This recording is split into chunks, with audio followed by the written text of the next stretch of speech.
Edel, thank you for joining me today. How are you? I'm good. Thank you very much. The sun is shining. I am very happy. Good. Well, can we just start with a little bit of information about your role in Epilepsy Ireland? Okay, so since last year in April, I have been the training and quality manager. So from a day-to-day perspective, what does that look like? So it's a lot of training.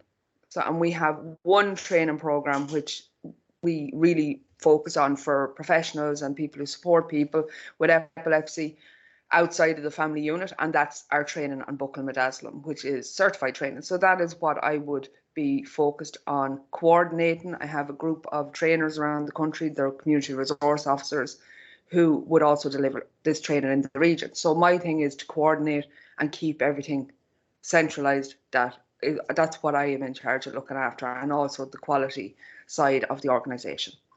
You're the route for everybody to get everything. You're the organisational sort of fountain for everybody then, foundation. Goodness, okay. Yeah. Well, what then, taking from that, would your goals be for the next 6 months and maybe even into the next 12 months?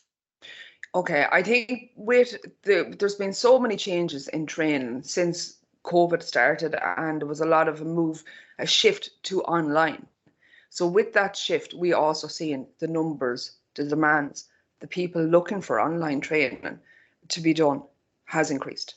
So it's about fulfilling the demand to get more trainers able and confident, I suppose, to deliver the online content in a live format. And so that's my goal within the next 6 months, is to have additional trainers who will work online to support me covering the online training, and also then to expand our capacity into bigger areas of, let's say, sports clubs that potentially would never have done the training, after school curricular activities, things like that, that would never have considered doing the training, but opening it up to larger groups of people. To the general public, and that makes absolute sense, absolutely.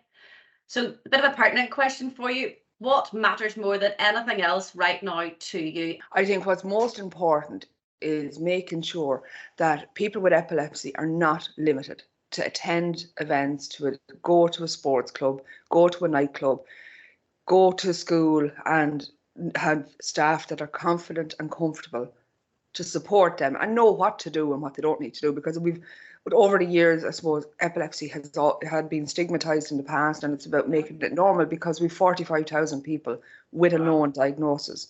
And then there's all the family members, all the clubs they're involved in, schools, employers, all of the different things. So it's about really getting that information and support out there, so that the people we're looking after, which is 45,000 people, that all of their network around them and the general community are aware of what to do. That's a huge amount of people. And it is so topical at the moment too, which always seems to help, I think, doesn't it? Raising awareness. Yeah, and I think we have a really strong communications manager who has really focused on simplifying that message to make it easy for people to, okay, right, this is what we need to do. Okay, so which is the time safe stay. So International Epilepsy Day was only is in February each year. We have Purple Day in March. So there's a lot of days where we do really publicise that are not necessarily fundraising days, because even though we're a charity, our main aim is for the people on the ground that we're supporting. And may I ask you then, looking at that, so EpiLearn from Bitecast, how will that help you sort of to achieve some of these goals with reaching the wider public? I think EpiLearn is an opportunity that is going to make things so much better for the community, because it's something that's going to be accessible outside of working hours, at the weekend.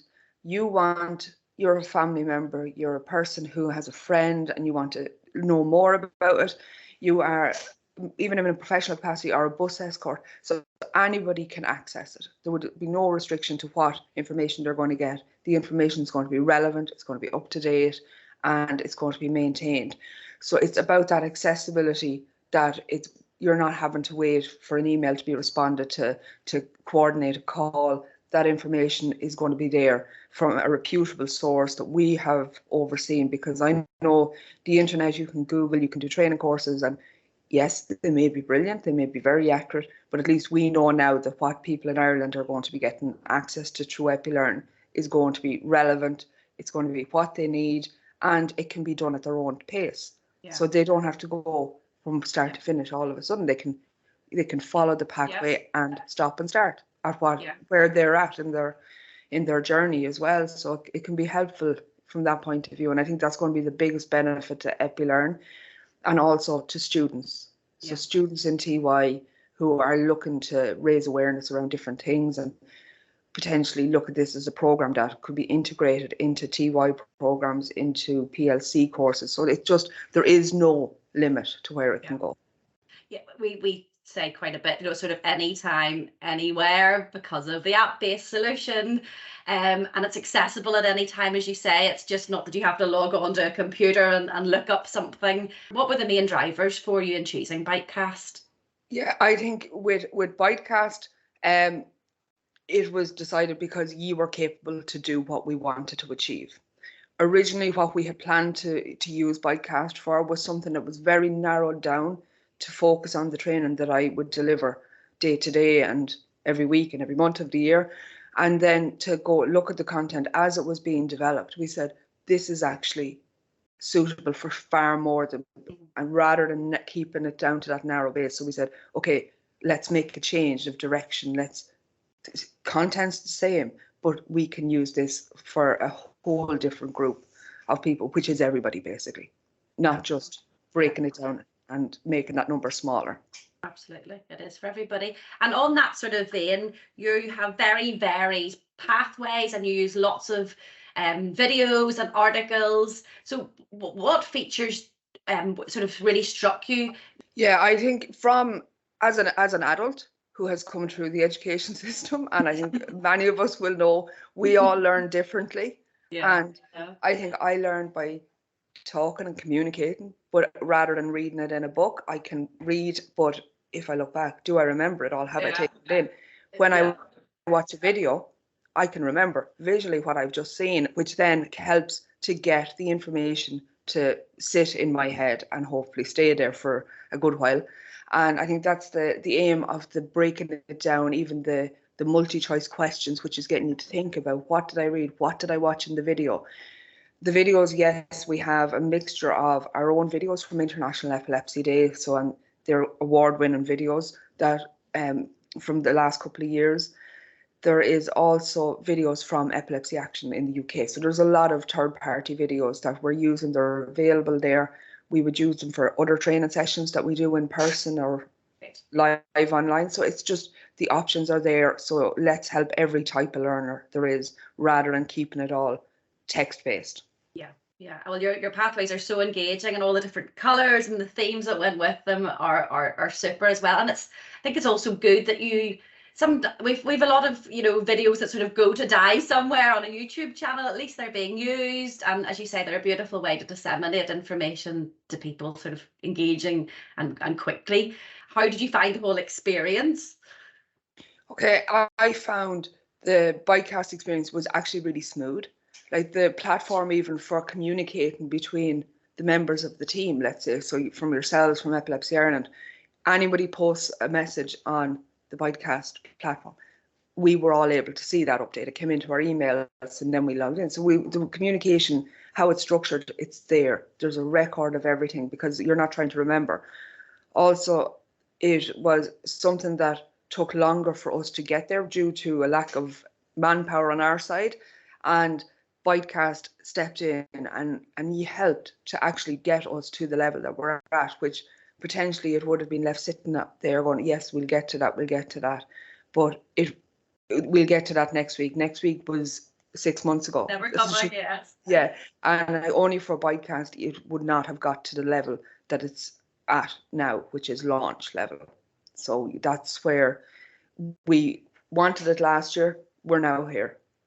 And thanks, because it is definitely something that I would recommend because of that support of, it was always done in a very constructive way. Everybody was so helpful. And if you had a question, you had a query, you could go and ask your question and not worry, okay, what's going to come back at me? So it was just a really nice, supportive environment to work on something. And also the staff of Bytecast, like they're also passionate about what they do, to make sure the quality is there, to make sure we're happy with the content. They're happy with how you're happy with how it looks. And so it was never, if we had presented something at this level, we were trying to do it ourselves, we would not have got it looking as professional, because obviously that's not our area of expertise, but we've amalgamated two levels together. You had all the information and you had all the knowledge. It was just a matter of scaffolding all your information and all the beautiful creation of your activities that we had into something that we can now hopefully disseminate to everybody who needs it. Yeah, so like that's why it's so important to get it out to everybody rather than restrict it down to the smaller numbers, because chances are we're walking down the street and we could meet somebody who's having a seizure. Look, they have an epilepsy bracelet on. We now know, okay, this is epilepsy. We're going to time the seizure. We're going to keep them safe and we're going to stay with them. And like, it's that message that potentially nobody will be limited from hearing that or being able to access it. So just even being able to broadcast that this is available to anybody, anywhere. As you said, that's what anytime, anywhere. Yeah. My new strapline. Yeah, I think that's the key to it. And it's so exciting to get it to this level and to this stage. And thank you so much for helping. Oh, not at all. Brilliant.